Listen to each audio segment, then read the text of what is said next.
So the crux of the issue is this. Well, overall, we support the direction, but then the protection is widened, and of course, the premium will get higher. The government sets the figure is going to be $3,600. I have come up with this table.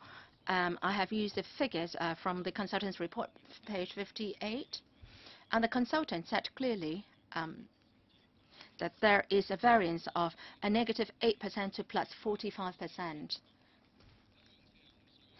Using the age of 45, then premium is $4,750. Now, if we talk about 2017, then that will be $6,356. Represents a 6% annual increase. The top level is 9,216, and for chronically ill is from $19,000 to $27,000. And in 2017 is $9,232. And if the consultant made a mistake, the maximum limit is $13,000.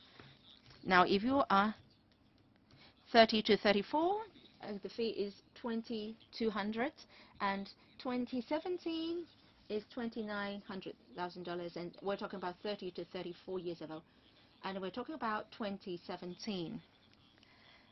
And well, and by 2017 you will become 35 or 37, and then the premium will go even higher.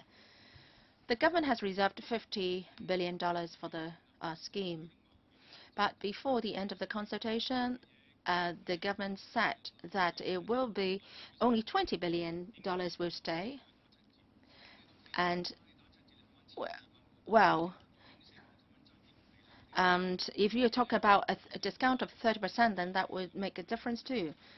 And if you retire at the age of 65, and if there is a 30% discount, then it will mean a cut or saving of $3,000.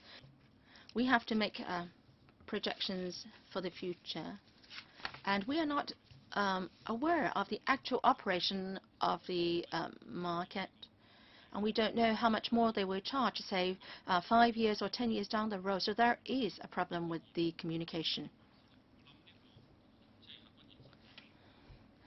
The reality is this. We know what is committee rating. Well, in some overseas jurisdictions, no matter what age you are in, they are still stay on the same level of premium. But for Hong Kong, it's different. It's age-banded premium. Now, even if we do nothing now, people can't take out insurance when they reach 60 or 70. That's already the situation in the existing market. For 70, 80 years old, the premium may go to $10,000. So it's no different from the present situation. And some people may say that they would be buying insurance policy, but they don't know whether they will cover chemotherapy or procedures in an ambulatory setting. And actually, they are not aware of the exact terms and conditions in their policies. Perhaps they don't know whether there is guaranteed renewal, and perhaps they've been covered for certain period of time, and then they make a claim. Will their policy be renewed? Perhaps they've been paying up a premium for 20 years, and they now get to 50, and they make a claim now, and then they will not be able to get renewal. So for that kind of policy, the premium may be a little bit lower. And Mr. Chen健波talked about a discount of 30% for the premium. And well, on what basis is that discount calculated? Is it the premium charged by the insurer? And We never know what the situation will be. For the government, it's difficult to ask us to shoulder the risk of paying for the 30% discount.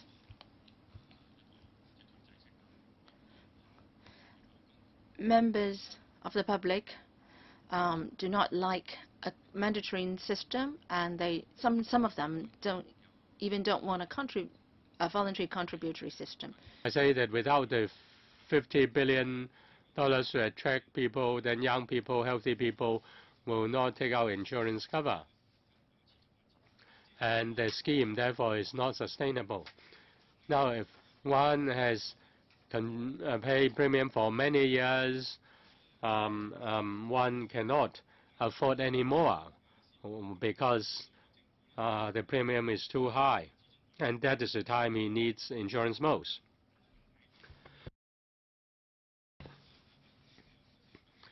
At age 45 to 49, you need to pay $6,000 to $9,000 in terms of premium.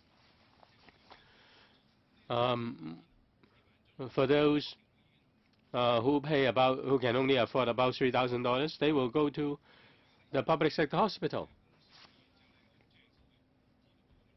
As for portability, there are practical difficulties, and I have some proposals for the administration which support the general direction. But you will create a situation in which those who have paid insurance will be disappointed because they don't have any more money to pay premiums subsequently. I think the most important is for those who have retired. After 60, I will have to pay insurance out of my own pockets. I may have you really need to say have a scheme that can be sustainable. Now we'll talk to the Policy Secretary, and we have a counter proposal for the administration. Nobody wants to destroy his industry. If you don't pay the $50 billion and you force us to sell expensive products, then you're just destroying the industry. Those who are young and healthy will only go to the public sector service. And only those who are of ill health, they will take out insurance cover. And that will only lead to increase in premium. And some may have to pay $50,000 in terms of premium. We hope that the administration will leave it to the market. Please don't play God to control the market. You can't control the market. You have no commitment. If you set up an insurance company, the government runs the company, the government will not increase premium by 5% or 10%. I welcome that you do your thing and then we do our thing, and let people have a choice. If you say that premium increase in the future will not be big, this is just empty word. There are many reasons for premium increase. Say treatment methods may be very expensive, they cost a lot, and people don't know about future inflation rates. There is a need to control medical inflation, and you should encourage more competition among private sector hospitals. It's not just to control the insurance industry. As operators, we're afraid that this is not sustainable. And that's our greatest worry, and you will destroy the medical insurance industry. We hope the administration can face up to this issue squarely. Mr. Yuan, I've said it many times before. I'm a bit confused here. As for young people, they think insurance cover is not enough, and therefore they don't take out insurance. What about the present insurance? Why young people don't buy it? Now, if you say that under the new proposed scheme, people cannot afford it after 60 years old, then why people buy it. Now it is cheap when they buy it when it's young, when they are young. But after 60 years old, they cannot afford the premium. I'm really bewildered by the argument. I don't understand the point made by Mr. Chen. Why young people buy medical insurance now? The reason is it's cheap now. I still have a few seconds. You don't have adequate protection. And when he's young, how can he have adequate protection after after he becomes 60? And how can he afford that after the age of 60? If it is under the current condition. Under table 58, if you are 35 to 39, you don't need to pay $3,600. $3,600 is an average number. You say many people are paying less than $3,000. Is it the average age, or is it on the same terms? Say if the average is 2,500, you say there are many that are below 300.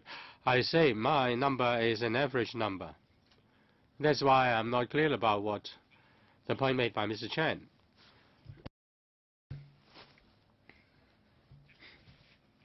As for playing God, I have to respond to that. It's not that Hong Kong is very unique in doing this. In major insurance markets, there are such regulations. It's hard to find a place which doesn't have similar basic requirements towards insurance products. We are not unique. We do not deliberately regulate the insurance industry. In fact, our proposal is in response to the regulatory arrangements in other parts of the world.